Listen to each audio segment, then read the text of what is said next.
I will sing of the steadfast love of the Lord forever. With my mouth I will make known your faithfulness to all generations. For I said steadfast love will be built up forever. To the heavens you will establish your faithfulness. You have said, I have made a covenant with my chosen one. Amen. In this way we can see different love which is temporary. People come and go. People are having their own motives. But what we see here is this God sees His love is steadfast love. What it means? A permanent love. We can hear so many people are under problems, tensions, worries because of this worldly love. It will disappear soon. Whoever is trusting on the temporary love of this world, their hope will be also temporary. So once their heart is disheartened, they want to think that they want to leave this world. But here what it says, Psalm 89 verse 1, I'll sing of the steadfast love of the Lord forever. Yes, ദൈവത്തിൻ്റെ സ്നേഹം മാത്രം എന്നേക്കും നിലനിൽക്കുന്ന സ്നേഹം. ഈ ലോകത്തിൽ നാം കാണുമ്പോൾ ദൈവമില്ലാത്തവർ, ദൈവത്തിൽ ആശ്രയമില്ലാത്തവരെ ലോകത്തിൽ ആശ്രയം വെച്ച്, ലോകത്തിലെ സ്നേഹത്തിൽ ആശ്രയം വെച്ച് കഴിയുമ്പോൾ, ആ സ്നേഹം മാറ്റപ്പെടുമ്പോൾ ലോകം തന്നെ അവർക്ക് വെറുപ്പായിത്തീരുന്നു, ലോകത്തിൽ നിന്ന് മാറ്റപ്പെടുന്നു.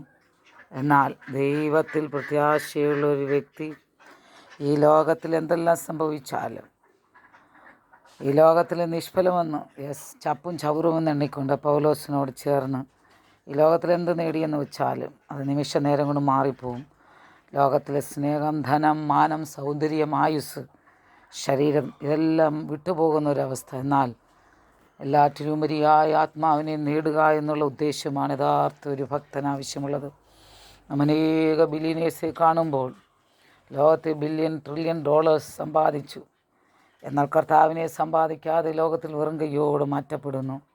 ദൈവത്തിൻ്റെ സ്നേഹം എന്തെന്ന് മനസ്സിലാക്കാതെ ലോകത്തിൻ്റെ സ്നേഹത്തിൻ്റെ പുറകെ, ലോകത്തിൻ്റെ പണം, ധനം, മോഹം, പൊസിഷൻ ഇതിൻ്റെയൊക്കെയും പുറകെ പോയി നഷ്ടമാകുമ്പോൾ സർവശക്തനായ ദൈവം തന്ന ആയുസ് ദൈവത്തിൻ്റെ നാമത്തിന് വേണ്ടി ഉപയോഗിക്കുമ്പോൾ ഈ ലോകം കൈവിടും, ദേഹം കൈവിടും, ലോകക്കാർ കൈവിടും, ധനം വിട്ടുപോകും. എന്നാൽ മാറ്റമില്ലാത്ത ദൈവത്തിൻ്റെ സ്നേഹം അനുഭവിച്ചൊരു വ്യക്തി, ദൈവത്തിൻ്റെ വചനത്തിൽ നാം കാണുന്നു, ലാസർ അവൻ്റെ ഒരു ധനവാൻ. ലാസറിന് ഈ ലോകത്തിൽ പറയുവാൻ ആരുമില്ല, ആഹാരമില്ല, രോഗിയായി നായ്ക്കൾ അവൻ്റെ വ്രണം നക്കുമ്പോഴും അവനൊരു പ്രത്യാശയുണ്ട്, എൻ്റെ ആത്മാവ് മരിച്ചാൽ ഈ ലോകം വിട്ടാൽ നിത്യമായ സ്വർഗമുണ്ട്. ധനവാനായ മനുഷ്യൻ ഈ ലോകത്തിൻ്റെ പ്രശസ്തിക്ക് വേണ്ടി, മോടിക്ക് വേണ്ടി ലോകത്തിൽ എന്തൊക്കെയോ വാരിക്കൂട്ടി തൻ്റെ ആത്മാവ് നിത്യമായ നരകത്തിൽ ചെല്ലുന്നത് നാം കാണുന്നു.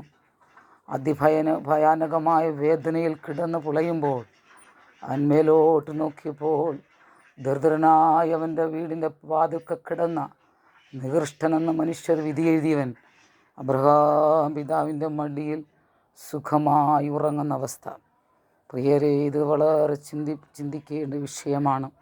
ഈ ലോകത്തിൽ ഞാനും നീയും നേടുന്നതൊക്കെയും നമ്മുടെ സൗന്ദര്യം, ആരോഗ്യം, ധനം, സ്ഥാനം, മാനം ഇതൊക്കെയും സെക്കൻഡ് കൊണ്ടുള്ളിൽ മാറ്റപ്പെടാം. എന്നാൽ ദൈവമായി നിനക്കുള്ള ബന്ധം, എനിക്കുള്ള ബന്ധം, ഞാൻ എൻ്റെ ആത്മാവിന് വേണ്ടി എത്രമാത്രം ജീവിക്കുന്നു അതുമാത്രമേ നിലനിൽക്കുകയുള്ളൂ. പ്രിയരേ, ലോകത്തിൽ എന്ത് നേടിയെന്ന് വെച്ചാലും സർവശക്തനായ ദൈവത്തെ നേടിയില്ലെങ്കിൽ, തൻ്റെ ആത്മാവിനെ നേടിയില്ലെങ്കിൽ വെറും വൃഥായാണ്. ഇനി മൾട്ടി ബില്യണിയേഴ്സ് ലോകത്തിൽ എന്തൊക്കെയോ നേടി നിരർത്ഥകമായി ലോകത്തിൽ നിന്ന് മാറ്റപ്പെടുന്നു. ദൈവത്തിൻ്റെ വചനത്തിൽ നാം കാണുമ്പോൾ ജ്ഞാനികളിൽ ജ്ഞാനി എന്ന് വിശേഷിപ്പിക്കപ്പെടുന്ന ശലോമോൻ, he was the wisest of wise. അവനില്ലാത്തതായി യാതൊന്നുമില്ലായിരുന്നു. അനേക സ്ത്രീകൾ, അനേക കൊട്ടാരങ്ങൾ, ഇഷ്ടം പോലെ ധനം. എന്നാൽ സഭാപ്രസംഗിയിൽ അദ്ദേഹം എഴുതുന്നു, മായ തന്നെ, സകലവും മായ തന്നെ. യൗവനക്കാരാ, നിൻ്റെ യൗവനകാൽ നീ സന്തോഷിക്കുക, എന്നാൽ നിനക്കൊരു ദുർദിവസം വരും. യെസ്, ഈ ലോകത്തിൽ എന്ത് നേടിയാലും തൻ്റെ ആത്മാവിനെ തന്ന ദൈവത്തിലേക്ക് തിരിച്ചു പോകുമ്പോൾ നാം ഏവരും കടപ്പെട്ടിരിക്കുന്നു മനുഷ്യൻ ചെയ്തതിന് തക്കവണ്ണം പ്രതിഫലം പ്രാപിപ്പാൻ. യെസ്, നാം ചിന്തിക്കേണ്ട കാര്യം, ആ സ്തേഫാനോസിനെ കുറിച്ച് നമ്മൾ ചിന്തിക്കുമ്പോൾ, കർത്താവിനെ അറിഞ്ഞതിന് ശേഷം കർത്താവിന് വേണ്ടി ജീവിച്ചു. ദൈവത്തിൻ്റെ സാക്ഷിയായി ജീവിച്ച സ്തേഫാനോസ് 17 കൊല്ലം വരെ താമസിച്ചുള്ളെങ്കിലും കർത്താവായ യേശുവിൻ്റെ സാക്ഷ്യം വഹിച്ച് രക്തസാക്ഷിയായിട്ട് സ്വർഗം തുറന്നിരിക്കുന്ന ദർശനം കണ്ട് സ്വർഗരാജ്യത്തിലെടുക്കപ്പെട്ടെങ്കിൽ എത്ര മഹനീയമായ ജീവിതം. ലോകത്തിൽ അനേകർ ജീവിച്ചു. ഏലി പുരോഹിതൻ ജീവിച്ചു, ഏലിയുടെ മക്കൾ ജീവിച്ചു, ശൗൽ രാജാവ് ജീവിച്ചു. എന്നാൽ ഇവരുടെയൊക്കെ ഈ അന്ത്യം എങ്ങനെയായിരുന്നു? ലോകത്തിൽ എങ്ങനെ ജീവിക്കുന്നു, എത്രമാത്രം ആത്മാർത്ഥമായി ദൈവത്തിന് വേണ്ടി ജീവിക്കുന്നു എന്നുള്ളത് മാത്രമാണ് മാറ്റമുള്ളത്.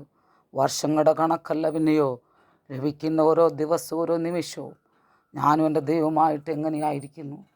ഞാൻ മറ്റു കർത്താവ് ചെയ്ത് എന്നെ ഏൽപ്പിച്ച താലന്ത് ഞാൻ യൂസ് ചെയ്യുന്നുണ്ടോ, വിനിയോഗിക്കുന്നുണ്ടോ?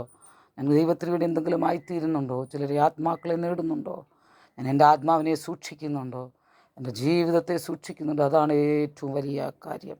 പ്രിയമുള്ളവരെ, നിങ്ങൾ ആരെങ്കിലും, കേൾവിക്കാരെങ്കിലും ഈ ലോകത്തിൽ ആശ്രയം വെച്ച് ജീവിക്കുന്നുവെങ്കിൽ ഇപ്പോഴാകുന്ന സുപ്രസാദകാലം, ഇപ്പോഴാകുന്ന രക്ഷാദിവസം എന്ന് നിൻ്റെ ആത്മാവിനെ ദൈവം തിരികെ ചോദിച്ചാൽ, നീയും ദൈവവുമായുള്ള നിൻ്റെ ബന്ധം എങ്ങനെ?